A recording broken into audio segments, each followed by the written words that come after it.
నమస్తే. తెలంగాణ రాష్ట్ర రాజకీయాలన్నీ కూడా కల్వకుంట్ల కవిత చుట్టూ బీఆర్ఎస్ పార్టీ చుట్టూ తిరుగుతున్నాయి. సో నిన్న Kalvakuntla Kavitha Congress party PCC chief Mahesh Kumar గౌడ్కు ఆఫర్ చేసింది. మా పార్టీలోకి రండి, నేషనల్లో పదవిస్తాం మీకు అంటూ ఆమె చెప్తా ఉంది. మరోవైపు గుంటనక్క అంటూ హరీష్ రావుని సంబోధిస్తోంది. ఇటు కేసీఆర్, ఇటు రేవంత్ రెడ్డి, అటు గుంటనక్క హరీష్ రావు ఇద్దరు కలిసి సింగరేణిని ప్రజల్ని ఆగం చేస్తున్నట్టు ఆమె కామెంట్ చేస్తుంది. రేపు మాట్లాడే ప్రయత్నం చేద్దాం. Congress party TPCC general secretary Chanagani Dayakar ప్రస్తుతం మనతో పాటున్నారు. సో దయాకర్ గారు ఎట్లా చూస్తారు? గుంపు మేస్త్రి గుంటనక్క ఇద్దరు కలిసి ప్రజల్ని ఆగం చేస్తున్నారు, కాంట్రాక్టర్ని కాపాడుతున్న కామెంట్ కల్వకుంట్ల కవిత చేస్తున్నది, ఏం చెప్తారు?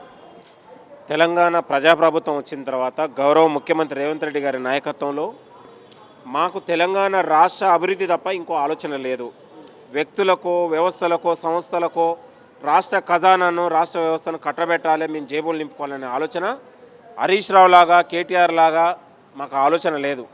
ప్రజలు నమ్మకంతో, విశ్వాసంతో కాంగ్రెస్ పార్టీని మాకు ప్రజలు ఏదైతే అధికారం ఇచ్చారో, బీఆర్ఎస్ సహాయంలో ఆగమైపోయిన అభివృద్ధి కావచ్చు, ఆగమైపోయినటువంటి ఆర్థిక వ్యవస్థ కావచ్చు, దాన్ని ఉన్నటువంటి ఈరోజు ప్రతి పైసా కూడబెట్టి తెలంగాణ సంక్షేమానికి, ప్రజల కోసం, తెలంగాణ యువత కోసం, తెలంగాణ రాష్ట్ర అభివృద్ధి కోసం తప్ప మాకు ఆలోచనలాగా వాళ్ళలాగా జేబులు 10 ఏళ్ల పాటు జేబులు నింపుకునేలాగా మేము చేయట్లేదు.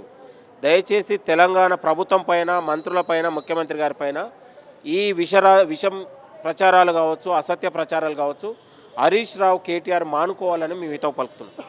పీసీసీ చీఫ్నే పార్టీలోకి రమ్మంటుంది కవిత. ఎందుకంటే రీసెంట్గా మీరు అన్నారు కాంగ్రెస్లో కవిత వస్తుందని చర్చ జరిగితే, నేను కాంగ్రెస్లోకి వెళ్ళడం కాదు, కాంగ్రెస్ పీసీసీ చీఫే మా పార్టీలోకి రండి, జాతీయ కన్వీనర్ పోస్ట్ ఇస్తామంటూ ఆఫర్ చేసింది. ఎట్లా చూస్తారు ఈ కామెంట్ని? ఇప్పుడు కవిత ఆమె అజ్ఞానానికి నిదర్శనం. ఒక స్థాయికి మించి ఆమె లెవెల్ ఏంటో మాట్లాడే విధానం నేర్చుకోవాలని కోరుతున్నాం.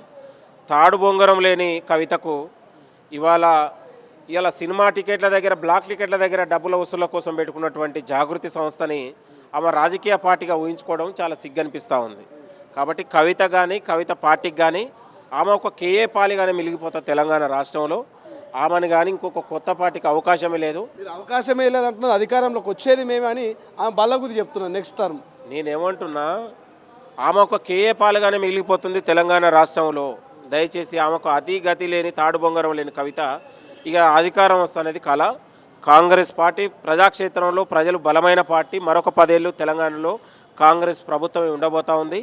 ఒక పీసీసీ అధ్యక్షుడు గారిని మహేష్ కుమార్ గౌడ్ని పట్టుకొని అట్లా మాట్లాడడం అనేది ఒక విజ్ఞతకు వదిలేస్తున్నాం మేము తప్ప, నిజంగా ఆమెకు చిత్తశుద్ధి ఉంటే కల్వకుంట్ల కుటుంబం పైన, అవినీతి పైన ఆమె పోరాడాలి. ఇక్కడ కాదు, అవసరమైతే ఢిల్లీలో దీక్ష చేయాలి. అవినీతి కల్వకుంట్ల అన్నపైన, బావపైన అనేది కూడా హితవు పలుకుతా ఉన్నాం. కాబట్టి తెలంగాణ రాష్ట్రంలో ఒక జవాబుదారీ పాలనగా కాంగ్రెస్ ప్రజాప్రభుత్వం ముందుకెళ్తా ఉంది. 6 గ్యారెంటీల పథకాలతోని, ప్రజలు ఉన్నటువంటి మద్దతుతోని, నిన్నగాక మొన్న సర్పంచ్ ఎన్నికల్లో 80% పైగా మేము ప్రజల మద్దతుతోని గెలుచుకున్నాం. రేపు జరిగే మున్సిపాలిటీ ఎన్నికల్లో కూడా గ్రామ పంచాయతీ సర్పంచ్ల తరహాలోనే మున్సిపాలిటీ ఎన్నికల్లో కూడా మేము కైసవం చేసుకోబోతా ఉన్నాం. తెలంగాణలో కాంగ్రెస్ ప్రభుత్వానికి తిరుగులేని విధంగా ఇవాళ జూబ్లీస్ ఎన్నికైనా, కంటోన్మెంట్ అయినా, లేకపోతే పార్లమెంట్ ఎన్నికైనా, సర్పంచ్ ఎన్నికైనా, మున్సిపాలిటీ ఎన్నికైనా ప్రతి ఫలితాలలో ప్రజలు మా వెన్నంటి ఉంటారు, ప్రజాప్రభుత్వానికి అండగా ఉంటారు అనేది అది వాస్తవం. ఎట్లా మీరు ప్రజల నుంచి నిజంగానే సేమ్ కంటోన్మెంట్ లెక్కనో, లేకపోతే జూబ్లీహిల్స్ లెక్కనో మొన్నటి గ్రామ పంచాయతీ ఎన్నికల ఫలితాలు వస్తాయని ఎట్లా అనుకుంటున్నారు? ఎందుకంటే మీ పార్టీ అధికారంలోకి వచ్చిన తర్వాత ఇట్లా మీలాంటి యువత కొత్త చైర్మన్ పదవులు ఇవ్వాల్సినవి, ఉస్మానియా యూనివర్సిటీ లాంటి ఉద్యమకారులకు ఇంకా జాగలు, లేకపోతే వాళ్ళకి రావాల్సినటువంటి పార్టీ పదవులు ఉన్నాయి. ఇవన్నీ పెండింగ్లో పెట్టి మీరు ప్రజల్లోకి ఎట్లా వెళ్తారు? మున్సిపల్ ఎన్నికల్లో ఎట్లా ఓట్లు అడుగుతారు? మీరు ఎట్లా అధికారంలోకి రాగలుగుతారు? మళ్ళీ ప్రభుత్వం పైన, పార్టీ పైన మాకు ఒక పూర్తి విశ్వాసం ఉంది. అది వివిధ కారణాలతో కొంచెం ఆలస్యమైనా కూడా కష్టపడ్డ ప్రతి కాంగ్రెస్ కార్యకర్తను గుర్తుపెట్టుకుంటుంది. వాళ్ళకు ప్రతి కార్యకర్తకు అండగా నిలుస్తుంది. కాబట్టి ప్రజల మద్దతు ప్రభుత్వానికి బలంగా ఉంది. ఇవాళ 6 గ్యారెంటీల పథకాల అమలుతోని తెలంగాణ రాష్ట్రంలో ప్రజలు సుఖశాంతులతో ఉన్నారు.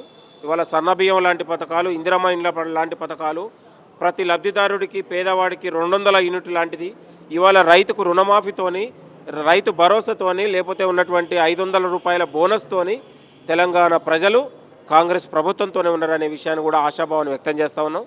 ఇవాళ అనేక ఉన్నటువంటి సమీకరణ నేపథ్యంలో రానున్న రోజులలో కూడా యువతకు పెద్దపీట వేస్తుంది. యువత భవిష్యత్తును కాపాడే బాధ్యత ప్రభుత్వం తీసుకుంటుంది, పార్టీ కూడా తీసుకుంటుంది అనే విషయం గుర్తు చేస్తూ ఉన్నాం.